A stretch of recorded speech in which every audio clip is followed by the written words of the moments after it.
So there is a one, two, three, four, five. This is a grouping of questions, Phil, and I think the name that is kind of on everybody's not mind right now is Tino Livramento, but Lawrence v. Livramento, and we're looking kind of whether you just want to go deep into Livramento or you want to kind of look at this holistically. We just want to understand, kind of what you think about this player who's just been on absolute fire this season, and getting looks from everybody. We have Matej, we have Gil, we have Rohan, we have Kova, we have Carlos asking kind of similar questions, which is Tino ready to make the jump up? Different Tino than Tino Andrew and Tino Livramento. Lots of Tinos on the youth squad. And what does his future project as? Is he more of a winger? Is he more of a right back? Maybe give us a little scoop on Tino Livramento. Yeah, I mean, he's caught the eye repeatedly for the development squad this season. He's been an absolute terror up and down the right side of the pitch. He's got 7 assists for the development squad, another couple for the under-18s when he's dropped down for the Youth Cup. So he's got the production that everybody's sitting up and taking notice of. He doesn't shirk the responsibility during a match, so he's there front and center. He drives the team forward. He's obviously making a name for himself, and I'm not necessarily saying that he's ready to take that next step into the first team right now, but you can't hold that progress back. So if the stars align, if there's the right fixture opportunity, if there's injuries in the squad that maybe mean an opportunity for him to come in and train and impress. We saw roughly a year ago that Tarek Lamptey was pressed into making a debut away to Arsenal, and that was a tricky situation to come into, but he handled it like a pro, and the 12 months since have been exceptional for him. So while he was a little bit older than Livramento is now, you can never say never. In terms of Lawrence versus Livramento, I don't really like to square them off against each other because they're two very different players. Henry's a couple of years older. Henry, as we know, is a lot more versatile as well. So with Tino playing on the right, Henry might play on the left, or as we saw this last week, he moved back into midfield for the first time. And there's a debate as to whether you want to nail down one position and focus on it, or whether you want to be a jack of all trades. I don't think there's anything wrong with that. Someone like James Milner has carved out a very high level career for a long, long time now, being able to play in midfield or at fullback or further up when he was younger, and do those all to a high level for very, very good teams. And if that's the sort of career that Henry's going to have, then credit to him. But I think at this point, Henry might be looking at a January loan to sort of further his progress. And I think that might be a bit too soon for Tino Livramento to go out, just because of the age difference and the stages of their careers that they're at. So a quick question, because I think we all saw the reports yesterday that Reece James may or may not have an injury layoff. Was that your breaking source from someone who maybe called him and talked to him? Frank Khalid's tweet? Yeah. Oh gosh. Well, he had a picture with him, so that's how you know it's good. No, I mean we all saw Simon Johnson's article and the article that follow Phil about Reece James potentially having it seems like a knee injury, which is not what you want to see. So I guess the question is, as we're talking about, you can't halt progress, you can't keep Livramento down.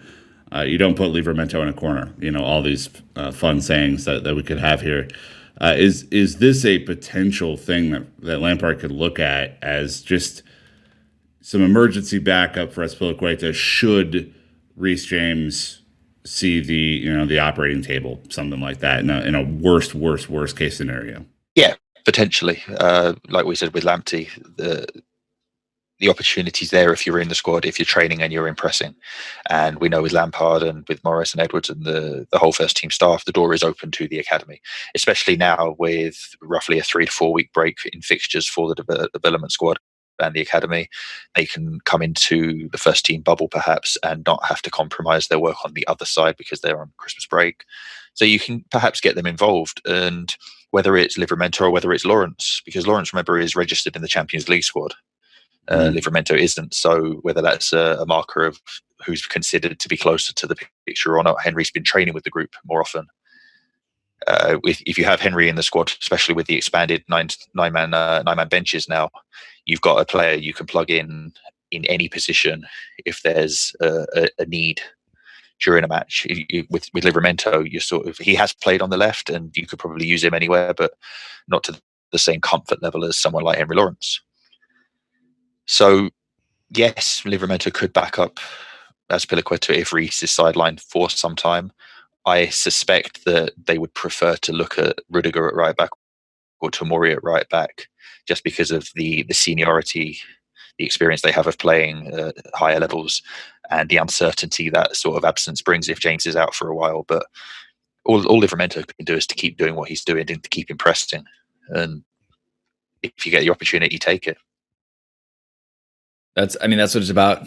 And that's so interesting. Obviously, playing back up to Aspie, he's a nurturing father. He'll bring someone along and just traveling, understanding the schedule and the preparation of being a pro, being in meetings where you're talking tactics leading up to a match. Like, don't discount that. Sometimes think, oh, well, what's the point in taking the player just to take them? There's a lot that goes into it in the backside, which I think so. Dan, you got a follow-up? No, I think there's another player, though, another youth player that has also caught some eyes, particularly just after finding the back of the net with a high level of regularity recently. And I think Gabriel, in addition to others, asked the question and just kind of put it straightforward. Is Jude Soonsup-Bell the next hot thing? Is that's it? That's the question, Phil. I have to choose my words carefully because I'm frequently accused of hyping academy players too much. Occasionally, that's okay. Which I think is generally unfair because I like to do it in a more considered way. But yes, Jude is a very fine prospect right now. He's been scoring for fun this season. He stepped up to the development squad this past week and scored on his full debut against Manchester United. It took him less than 3 minutes to do that. And he looks the part. It's not just the goal scoring. So he was playing against 3 England youth international defenders against Manchester United this past week, who are all at least a year older, possibly 2 years older than him. Ted Mengi has been involved with United's first team. And he gave them a really, really hard 66 minutes on the pitch. It wasn't just his goal. It was running the channels. It was being physical. It was playing the hold-up game.